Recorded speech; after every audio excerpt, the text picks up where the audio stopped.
To really understand the far-right brain slop that went into the assassination of Charlie Kirk, we're going to have to understand Groypers. And I apologize in advance, this is going to get very stupid very fast. So most people think that the MAGA movement is the far right of the Republican Party, but in fact they are quite wrong. The far right of the Republican Party is a group known as the Groypers, which is a far-right white nationalist coalition that is effectively a personality cult around a young man named Nick Fuentes. Nick's ideology is a mixture of fascism in the vein of Mussolini or Dollfuss, Catholic integralism, or clerical fascism. These are very, very intense and fringe ideological positions. Nick also toys with neo-Nazism and has even quoted himself saying, "I am..."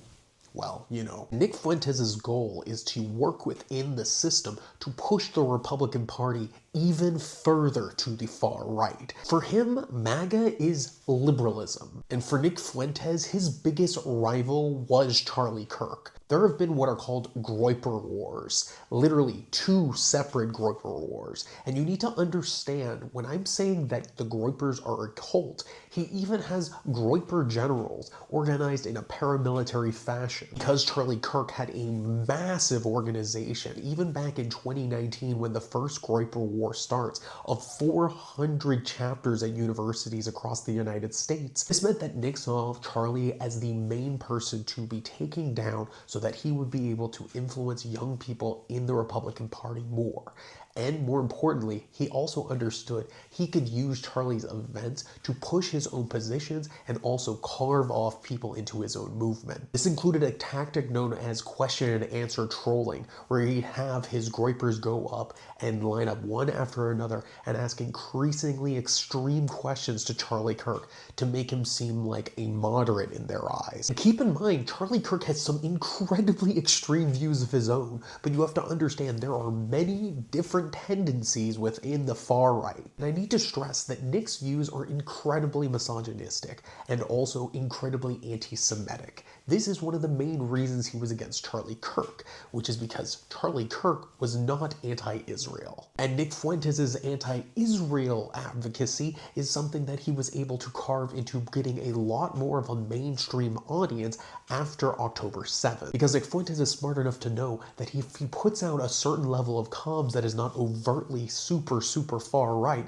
then he can get followers based on that. Meaning he was using Palestinian suffering to grow his white nationalist movement. The Groypers are driven by memes, as we can see in the engraving in the bullets shot and not shot at Charlie Kirk.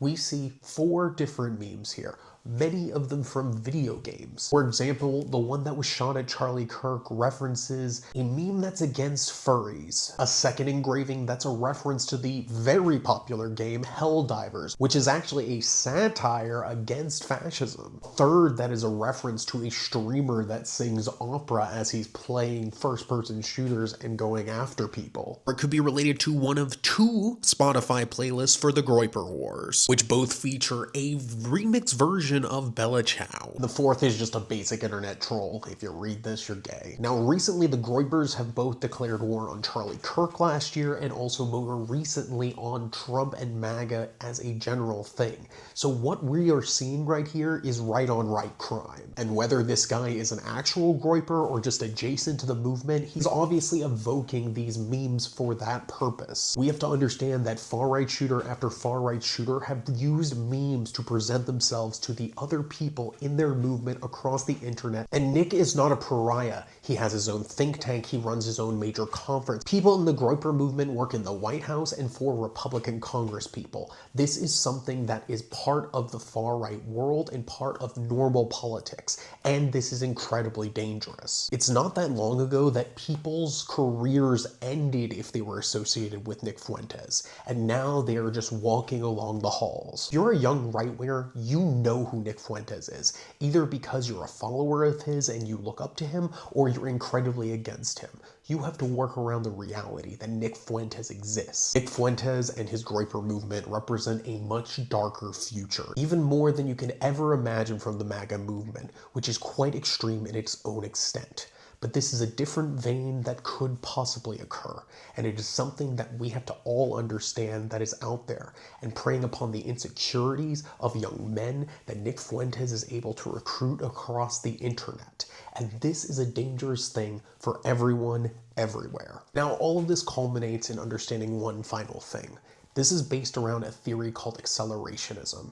This is the idea that if you continue to make things worse, you can kick off the great revolutionary change that you want. And for Nick, he wants to create the literal race war, that he can achieve his final battle in the fascistic sense of this, where all of his enemies are destroyed and he gets to reign supreme as the great leader. And that is a real thing that he wants. That is a real thing that his followers believe.